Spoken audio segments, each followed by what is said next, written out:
try now, protective.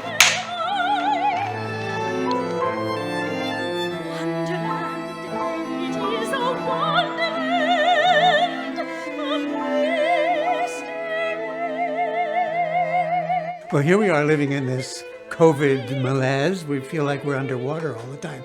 And yet we're an opera company and it's our business to produce opera. What do? We can't have an audience. We can't be in the theater.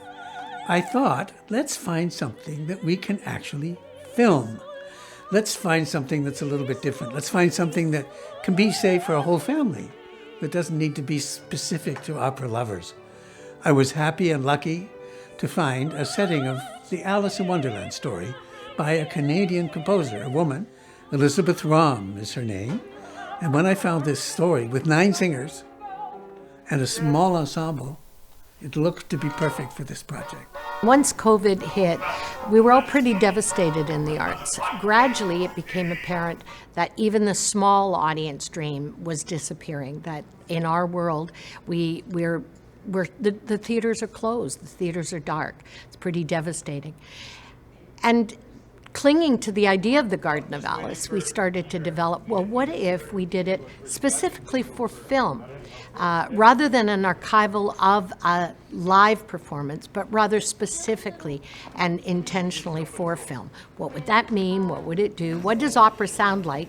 And what does opera become when it's on film? Became our focus in this extraordinary journey that we're all on. A time where you cannot gather more than 50 people in a large room means a performing arts organization like an opera company has to completely reinvent themselves. Making opera for film is a natural choice, and yet there's a big learning curve. When we read the opera, it was very much a straightforward adaptation of the famous Lewis Carroll novel, set of stories.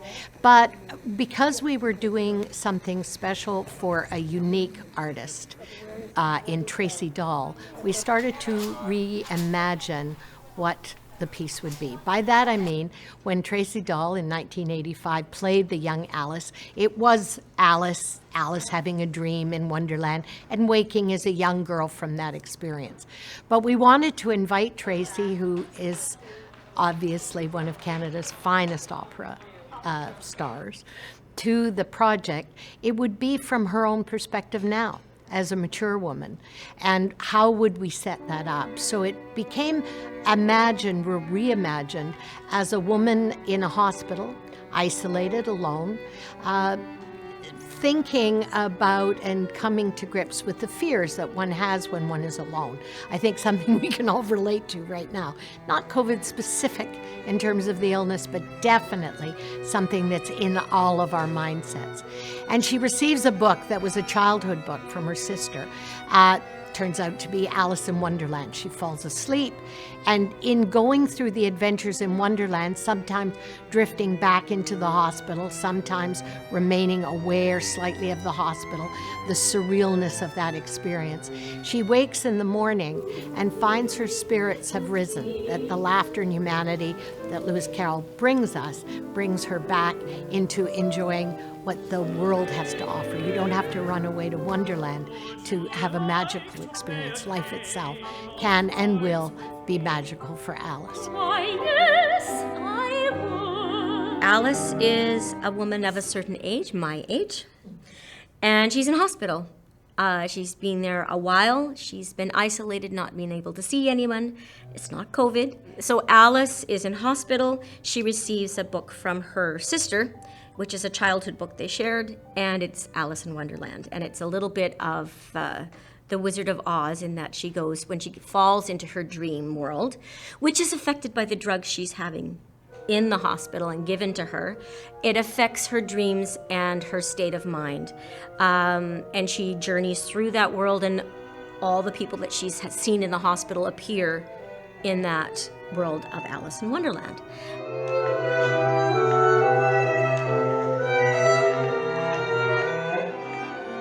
When we did the adaptation, obviously keeping Alice in her hospital gown as she wandered through the adventures was our primary adaptive change. Otherwise, we're very true to what Elizabeth created, which was taking very specific incidents, the caterpillar, the Mad Hatter's Tea Party, the famous trial, the famous croquet game, the Queen of Hearts, keeping those characters true to the spirit of the opera as created, which is very important to me. I think that while one does adaptations or can reconceptualize a piece, essentially the wishes of the creator, in this case Elizabeth, should be honored and have been honored through the filter and imagination of designer Pam Johnson, my longtime colleague and great friend, in kind of capturing what would happen if. So like the Wizard of Oz, characters that you've met in the hospital, maybe a janitor, maybe a head nurse, maybe the young nurse that takes care of her, are morphed into the head nurse becomes the the formidable Queen of Hearts. The young intern becomes the Hare in the Tea Party.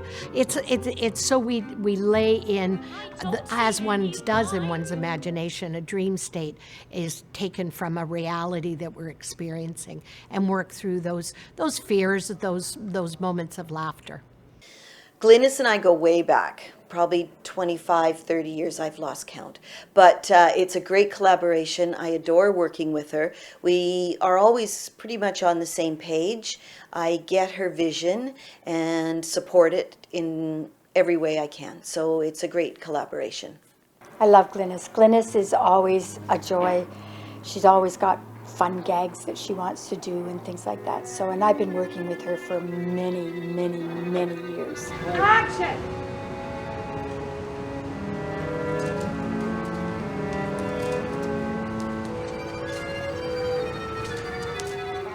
It became clear at one point that we weren't going to get the same effect as an opera stage lit, an opera set lit on a stage. What's the alternative? Well, in movies, green screen, obviously, because it allows you to put whatever you want behind the performers. And this is exactly what we've done.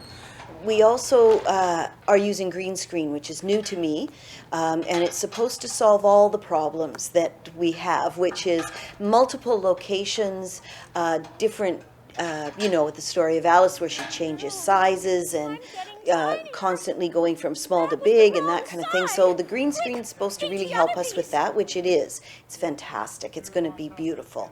And we've got Emily Cooper doing the imagery for the green screen. She's a very talented artist and photographer, and she's going to be adding many of the elements that I can't provide. So, for example, huge blades of grass and far distance, trees in the distance and big flowers and that kind of stuff. So that's what the green screen gives us. I created all the artwork and the animation for the backgrounds that were used in the green screen when they keyed out all the backgrounds. So I created all the fun and whimsical animations that you see. One of my favorite things about working on the Garden of Alice is that I work as a digital collage artist, and one of the magical things about working as a collage artist is that if you bring it into an animation platform, you can suddenly bring a collage to life. And that's what the Garden of Alice was really able to allow me to do, is to bring a whimsical, surreal world to life and animate that for the screen. The biggest challenge is you can't use green. And you would think that wouldn't be a problem. But when you think every prop, every costume, every bit of apparently shiny stuff too can't be, because the green screen might get reflected in it, and what happens is everything disappears. The big requirement is no green. And you don't think green is used a lot, and then you start pulling out things. You go, I can't use that. It's got green in it. This plaid has green in it. This teacup has green in it. And especially because Alice is actually in a garden. So, for example, the rose garden now for the Queen is red, white, and black. So we have white roses, we have red roses, but the foliage is actually black. So it ties in with the concept, and it works. It'll work really well. It's quite interesting working with this specific designer, Pamela Johnson. She throws a lot of curveballs and interesting ideas, and I've learned from her that it doesn't always have to make sense. If the jail cell bars bend like this, that's not realistic, but that's what they want. This is a fairy tale. This is fantasy. And there are a lot of larger-than-life props and scenery, and there are some smaller-than-life bits of scenery. Oh, well, Alice is so much fun. I mean, it's just so much fun because there's so many wonderful things to make, and working with Pam Johnson is such a dream. She is a fantastic designer, and we just get along fantastically, and I love all of her images that I get to make and do, and I just love making things. That's what I want to do. Well, we have to make the giant mushrooms, so that's a large scale, and then I have a mountain of red roses to make. Well, that was the stupidest tea party I have ever been at in all my life. Shall I start that again? Keep whirling? Okay. Still rolling. What I'm excited about with film and learning about, only beginning to learn about, is what a point of view and when it changes, how that changes the dynamic of what you're seeing. The camera directs the eye to see what it wants it to see, rather than in theater where you make choices. From a large picture, you have a buffet, and in this moment, I'm going to choose what I want. So it's making sure that we're really making the best choices we can think of as to what the audience should be seeing for the richest experience of the Garden of Alice. I got very excited when I found out that Tracy starred in the Garden of Alice, and this idea we had, this new idea of Alice being an older Alice, not the young girl, all of a sudden lit up everything that I love about offering an artist a unique opportunity, something we don't do enough and something that we should do more of. So Timothy and I know everyone at Pacific Opera so embraced the idea of this new approach to Alice in Wonderland. No, you should just do the book the way the book is. It's a new approach, but giving particular showcase to an artist I absolutely adore. This Alice is really trying to understand it because she's old enough that that's what she's done her whole life, is try to figure out life, right? When you're in your young 20s, you think you are, but you aren't. Well, I think one of the things that's been really different for us is that we have rehearsed with masks. And it was not until we got to our orchestra rehearsal that we actually removed our masks. And it was fascinating to hear people's voices and how much more resonant they were in this beautiful space when that was removed from the equation. The effort of diction was less hard. It just happened. We could hear, we could understand. Voices were blooming. It was so lovely to hear them all singing out. COVID has impacted every part of this process, I feel. Adapting to something being a barrier between me and what I'm communicating. Certainly in the rehearsal process when we were all together, there were a lot of protocols to figure out and adapt to. And when you put that barrier between two sets of eyes, it impacts everything, I find. And so it's been an obstacle to overcome that. Colleagues of mine said, "Oh my God, the day you didn't have a mask on and we heard you sing, it was just this whole other bigger experience." And mainly with power. So once we'd arrived at the adaptation and the feel of the adaptation to film, we really did have to struggle with how we were going to give it a truly authentic singing experience, with singers truly singing, in a situation where we wouldn't be able to have the live players. Our physical situation here at the Pacific Opera's Bauman Center is gracious in size, but not gracious enough for COVID, where there's special spacing required for orchestra, especially reed players, and keeping everyone safe. So we had to do some hard thinking. Timothy Vernon drove, of course, this portion of the thinking, and he arrived at something I think that's pretty unique. We rehearsed the show as we would rehearse any show in the space with COVID restrictions, but nonetheless in a situation we're used to. And then instead of meeting the orchestra and going on stage, we met the orchestra, cleaned out the bowman, met the orchestra, and did a very, very, very detailed audio tape of the entire performance. Then the singers, in a new twist for them, are being asked to sing actively, full-heartedly, with using all their armature, all the usual techniques of an opera singer, but to themselves rather than to the expression of through an audience and with an audience with the orchestra. So it's quite unique. In a way, Timothy, of course, conducted the audio tape, feels like he's still very present in what the audio experience will be, but it's the singers meeting themselves as we tape. Well, of course, the musical preparation, very similar to going on stage, except the end stage is very different because we weren't going towards a series of performances, rather towards a recording. We make a tape that's secure and clean, and that is the basis for the video filming. So the singers have the opportunity then to sing back to themselves. We would play back the tape that we made, and the singers would sing. So we'd actually see the muscularity and the things that it takes to make sound happen. And it worked like a charm. Rolling markets. 3 out of 4, take 5. Yeah, I think we rehearsed in a way. To set ourselves up for success with the pre-taping and then acting to the sound of our own singing. In that, just as the recording process is very segmented, we spent a lot of time rehearsing in a very segmented way, and we did get some big picture stuff, which was helpful. But the reality is, when we're actually producing this, it's all kind of page by page, and so to do that detailed work while still maintaining an overarching process is a delicate balance, but that was present the whole rehearsal process. And so my music and my roles I could kind of see as full acts or a full opera or a full character arc, but I also had really great knowledge of what does it look like as like a 6-bar segment. For it to look authentic and for it to communicate in the way we've practiced, we need to sing full out in the taping process.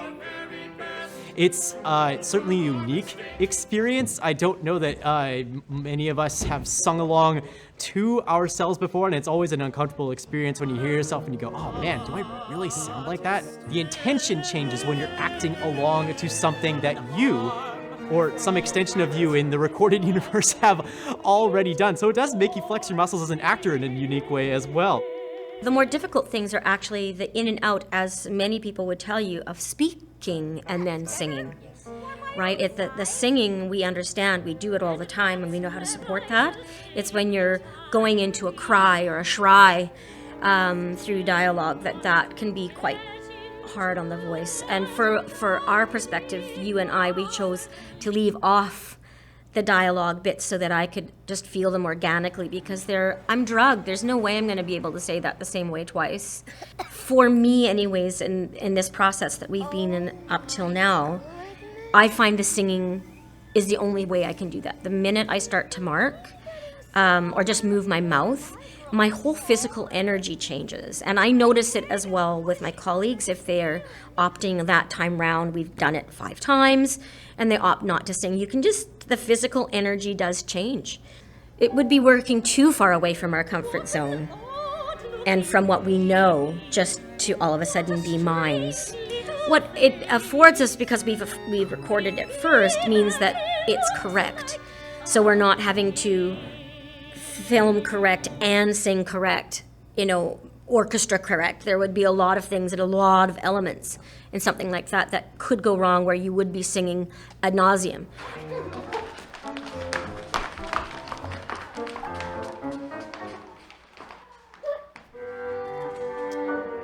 Buddy, you wore your mask. Oh, shit.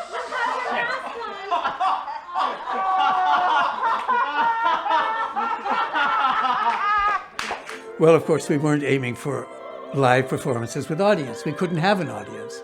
So it was strictly rehearsing singers in the studio, and then gradually, when they were ready to a point, bringing in the small ensemble of 6 musicians, practicing with them, rehearsing with them, and then putting the two together for some rehearsal. It involved, of course, spacing, and a very unusual spacing. Normally musicians like to be close so they can watch and hear and listen. Same with singers. But everybody was spread out, so it required an extra focus. But we were only focusing on making the music as good as we could. So we weren't worried about gestures and timing and movement across the stage, all of those things that make live opera so challenging and so fun. This project had a smaller orchestra. They were wonderful, of course. We have this beautiful facility here. So we were all spread out. It was all very carefully measured. The stringed instruments kept their masks on while they were playing, and piano. It was wonderful to work with other people again, instead of in my own mind. So we got the recording down to a point where we were happy with it. And then when it came to filming, we played back the audio tape as we were filming, so that the singers and performers could sing to themselves, as it were. They would hear the music, they would hear the ensemble, and then they would sing at an appropriate time. And I insisted that they sing like really full voice, even though no other music was happening in the room and it wasn't being recorded because it was already on tape.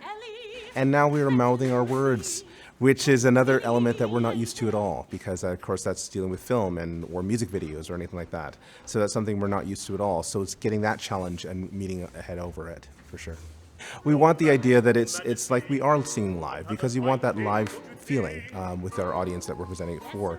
So I think what it is that just slightly under, we are actually trying to sing a little bit, just to kind of give that, and matching the voices that we hear, so that gives a little bit better in sync than, again, like some sort of kung fu movie, and you feel like you're not there anymore. So. Because of the pandemic, obviously, we can't have any live performances, which is unfortunate, but Pacific Opera Victoria is finding a new way to be able to share music with our audience members.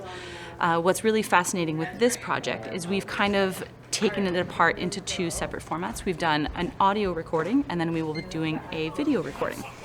In the audio recording, we had everyone in the room. We had the orchestra players and the singers all be in one space and record the music to, as best possible, replicate what we would have done if we were in a live audience. But what's really fascinating is having them be able to replicate exactly that feeling, that emotion that they did in the audio recording, so that it can reflect exactly the character that they're trying to embody in the video recording. But what we've been able to do is try as close as possible, be able to recreate that live idea when we did the audio recording, so that it has, it's as close as possible to what a live performance could be to the audience. So I don't know if you just want to do a little trial run of 707, 708. Today and tonight we've been taking the audio. So my colleague Joey has been here calling the shots on what takes and communicating that with Maestro, Timothy Vernon. I'm going to be doing playbacks for the video shoot. So on the video shoot day, we're along with them singing along. We're also going to be taking sections of dialogue that are spoken text that they're going to be live on those days, and then we'll blend those together and come up with the final package. Scene Alpha 22, take one. Glynis is somebody who thinks big, but she also has a terrific sense of minute detail. The two come together in terms of making a production that has a line, it has a true kind of coherence to it, it has a dramatic thrust, it has an arc, and it has a lot of delightful stuff to discover along the way. When she's doing opera for theater, and I've worked with her a lot, she starts with the big picture, and then she's learned to start with the big picture, to put it all in place first, and then to add layers. Layering is a specialty with Glynis. So it becomes more and more interesting, more and more full of depth, more and more full of dimension. I think she's wonderful. I think she's a gift both to theater and to opera. So Glynis, it's a new kind of field for her as well. She's come from straight theater or opera background in terms of the same things that we're challenged with. And, we're used to doing the stagings in certain ways and certain approaches and everything like that. So she's had to be very adaptable to what's been going on with, again, lights and attention to all those elements and cameras and sets and green screens now, because we're using green screen, and that's something that's new as well, and how far we can go and how far we can think. So she's been very adaptable and been great to work with as well. For this experience to come to me now is both terrifying and exhilarating. I feel I have a partner, a critical partner in David Malchef, who is our director of photography. Without the comfort of knowing I have someone with his technical experience, I think I would be more or less, I wouldn't have accepted the assignment. I wanted to see if I could handle the situation that we find ourselves in, but still do it from the perspective of a theater director, as someone who is directing a piece with the intention of what is the character doing, why is the character doing. I think that's what opera directing has become now. It's not just the visual, it's the internal. And I think the internal work, especially as you'll see in Tracy, will really be something that you'll be able to experience intimately in the film. And that's something I'm very excited about. Sometimes that internal and intimate work doesn't translate in the large 3,000-seat opera houses that we're working in. As far as the cost of television production goes, the Garden of Alice was not exactly a huge budget. Thankfully, I had a top flight crew at Pacific Opera Victoria, and I mean, the crew managed to build this beautiful green screen studio in a rather small performance hall that's also home to Pacific Opera. On this one, though, our greatest enemy was time. In order to stay on budget, we had to shoot this feature-length production in just 2.5 days, so time was our biggest enemy. Working with Glynis has been a pleasure always, and in fact, that was one of the reasons why I was lured into this project, was because it was Timothy and Glynis, and I knew I could trust them, and I knew that she had a through line for Alice, and that there would be a way to get to that place, because the first version of Alice, she goes mad. That was where the composer was at that point, and that's how she felt it should go. But she was willing, with Timothy and with Glynis, to rethink the end of the opera and go with the book and go to a more positive. And I went, I don't know how we're going to get there. And in fact, it does work, but that's because of vision, and that's because someone can go from beginning to end and make those connections for you. And in this piece, because we are actually filming it so chopped up, it's really, it's very, very important that we understand what all of that is, so that we, especially me, can actually move from scene to scene and enter a scene that I haven't done the scenes prior to it, but somehow I know where I am and what I'm doing and how I got there. And that's because of that forework, the forethought that she's had and put into that. I gotta get me one of those. A répétiteur is someone who sits at the piano during rehearsals. I play the reduction of an orchestra. Obviously, when we're in staging rehearsals, it usually takes about 3 to 6 weeks. And for budget purposes, it's always more beneficial to hire one person instead of a army of orchestra members. So I try to bring out the orchestra sounds as much as possible when I sit at the piano. So another really important thing that I do as a repetiteur is I coach the singers. I work on them with their diction, with their musicality, different breath options that we discuss to facilitate the rehearsal process as easily as possible. Sure, you don't mind? Same thing from the screen? Yeah, exactly, same thing.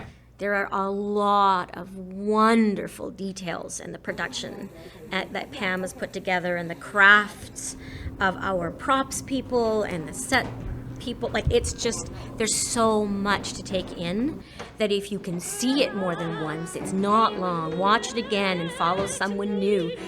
the camera's going to tell you who they want you to look at, but there is so much to see. And like the details, Asitha turned around yesterday and I went, look at the back of your cape, it's stunning. And it catches the light with these silver buttons, and it was amazing. And it doesn't end. The makeup, the fantastical makeup, frogs, fish, caterpillars, and all in some kind of dreamlike manner, not super realistic, but to some degree to indicate who they are. So there's a lot for people to listen to. It's new, but not inaccessible, and visually stimulating and exciting to watch, and we hope engaging in terms of a story. I get to cut that. That was terrible. This production of The Garden of Alice is really a fascinating one. It came, of course, at a particularly wide open time in my schedule. So that was part of what made it interesting, but also working with my friend Glynis Leyshon is always exciting.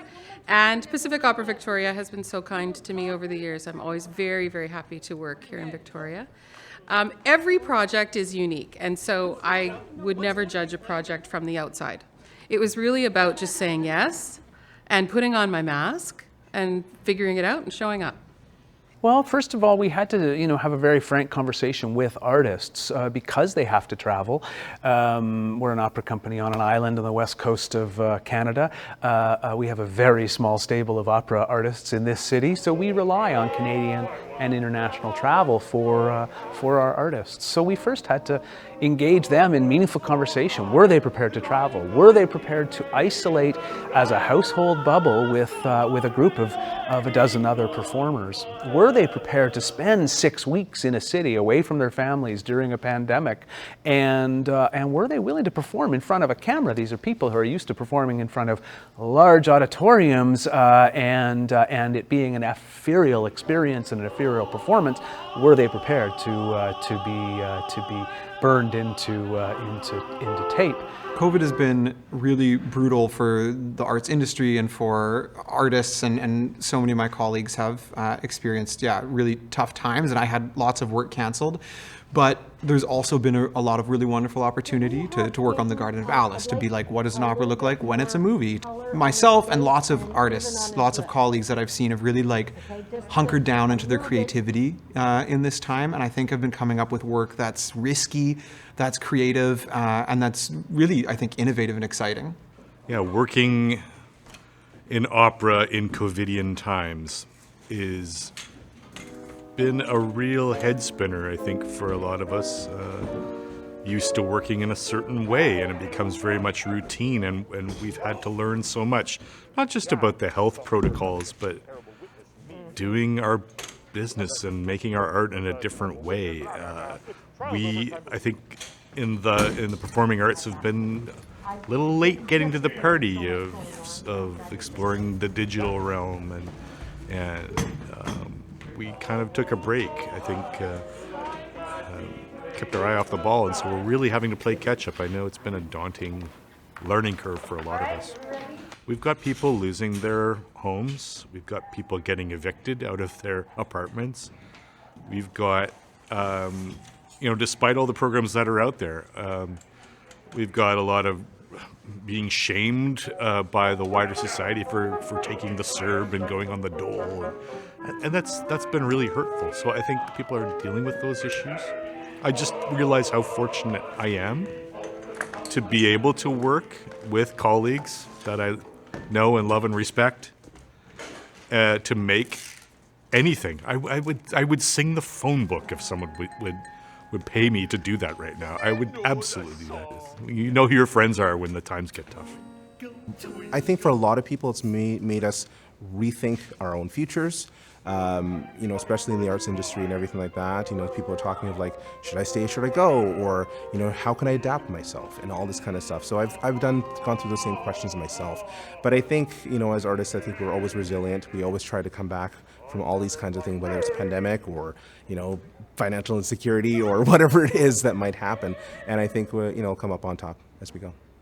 During the lockdown, I think but my big thing was learning a bunch of new skills, collaborating in ways that I hadn't necessarily found myself doing before. And I think the exciting thing was finding myself with a bunch of artists who also found themselves in a bit of a new world, so to speak.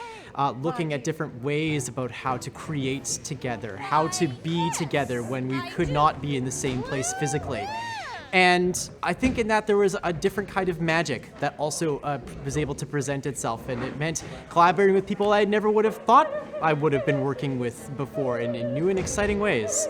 Working with Tracy and knowing what she means to the arts community in Winnipeg and to be able to work with her on this project is, if you'd have told me this 8 months ago when the pandemic started, much less when I was a student not that long ago, you could have hit me over the head with a frying pan and I still would have been smiling. This is all just such a remarkable thing to be watching her work, to watch all of these incredibly established artists' work, and honestly, I'm just thrilled to be on the team. Well, this one, obviously, it's being filmed, so it's kind of getting that kind of film quality into it, different angles, different positions, and I think it's the way the pacing has gone in terms of our presentation and preparation has been a little bit different because, I think there's a use of being more organic. So the idea is like, okay, we're going to perform for people on stage and we're just going to present it, and whatever happens, happens. But because it's very much more specific things like the lighting, like the camera crews, like everything else, we have to be more attentive to those kind of examples and everything like that. So yeah. Absolutely, my experience has been different working in this opera than it has in other capacities. There's just a difference in intention when you're working with something so close focused as a camera and still trying to maintain your same energies that you would bring to the operatic stage. So how to mix the macro and the micro has been one of the biggest challenges in putting this work together for me. And I know from talking to the cast throughout the process how we're learning from each other how to do this unique project together. We're so used to, in our process, for first of all, singing alone in our little broom closet back home as we try to get the role into our bodies before we show up for rehearsal. Then we add piano and we work on that. Then we add movement as we stage and block it. Then we maybe we'll have a Zitz probe, we add some music, and then we go and we add costumes, we layer on makeup, we layer on wigs. It's always been a layering of the complexity as we build an opera. I think as an emerging artist, there's like a lot of emphasis on creativity, doing things differently, like people wanting to see you bring something new to the table, right? Like sort of a why should we hire you, right? And so having to provide creative solutions to problems or creative interpretations. And I think that's just been amplified by like 1,000 right now, where it's like, and so in some ways it's kind of good as an emerging artist that like what's most in demand right now is creativity, is new ideas, because we can't do the same thing in these circumstances. So it is actually an opportunity. I don't think there's necessarily more pressure than there was before for an emerging artist. There's just always pressure as an emerging artist, but I think creativity is at a premium right now, and yeah, it's a nice time to be trying to offer that. Thank you. Great. When you have that? Timothy has made a cast that can interchange into different roles, which is fantastic, so that we could keep the numbers down in the room and have it safe for everybody, as safe as possible. Character one is actually a doctor. I think I found out my name today is Bernard White. And Dr. Bernard White, and basically it's just the doctor that's attending to Alice, because Alice is portrayed in their older generation, an older character, and she's maybe a bit sick and everything like that. So I'm just basically coming to check her charts, see what's going on with her, and just check on her, and then I race back off to my next patient or next activity. So yeah. The second character that I have is the infamous White Rabbit that we see in the Lewis Carroll fable, and same person, same everything. He's got the big pocket watch. He's always late, running around and everything, and not much of a guide with Alice's time, but more of the idea of almost a little bit of an antagonist, shall we say. It's kind of a little meaner approach, I'd say. they've used, through makeup and everything, they've used my own color to kind of portray that. And it's been done in a very tactful and very, honest, good way. So I'm really impressed by that, because when I got the assignment, I was like, oh, I'm playing the White Rabbit. That's very interesting. But then they played on that. They actually made it work. And I think they did a fantastic job. Yeah, I mean, I think it's about finding those colors in all the characters that you play, making them reflections of herself, themselves, but then bringing them to life and giving them some real power. Yeah, no, this isn't like a COVID beard. But yeah, actually, this isn't even my main character. This is like a bonus character. This is the cook, the Italian cook, who serves the Duchess and serves the Queen of Hearts, and is generally some degree of stressed out and sweaty. And this is why I look the way I do now. Oh, well, the March Hare, famously the Hatter and the Hare for the tea party, the mad tea party. And then I play card number 2, one of a trio of poor single-digit cards who are, very subservient to the Queen of Hearts. Oh my goodness, yes. As a card, it's up and then down and then up and then down. And yes, and we have the lovely Glynis to thank for that. Oh yes, there's sort of sides in this piece. So I'm playing the Queen of Hearts, off with their heads. We all know that. There's the Knave. The Jacks may or may not have stolen tarts that I made. You'll have to see that to know how that turns out. But then I play a nurse in the earlier and ending bits who may or may not be the kindest nurse you've ever had. I think that she shows some grace, but I think she's a stern boss too. So it certainly, leads into that Queen of Hearts. I just have to say that working with Glynis Leyshon has been an absolutely amazing experience. I've admired the operas that she's directed over the years. She doesn't miss a thing. She notices absolutely everything. She is one talented director, and she really caught on to this whole television thing. And as far as the editing goes, we spent many hours in the editing suite together. And every hour that we spent collaborating on the edit on this production, the show just got better and better. This is our 40th year in business, and we had planned big, which was really big, and massive scenery and very long, a long show and that kind of thing. And because of the global situation right now, we've been reduced to something very small, but still very effective. So I think it just shows that the company's been diverse and reinvented themselves, and we're still getting product out to our patrons and the viewers. So yeah, it's been quite a contrast with what's happened to us, but we're still working, we're doing the same thing, and we're still bringing it to our audience, but just in a different medium and at a smaller scale. So it's quite interesting. There's a lot of new things for us with video and film projects. So yeah, it's been quite an adventure thus far. I think we were all apprehensive because, we hadn't done it before.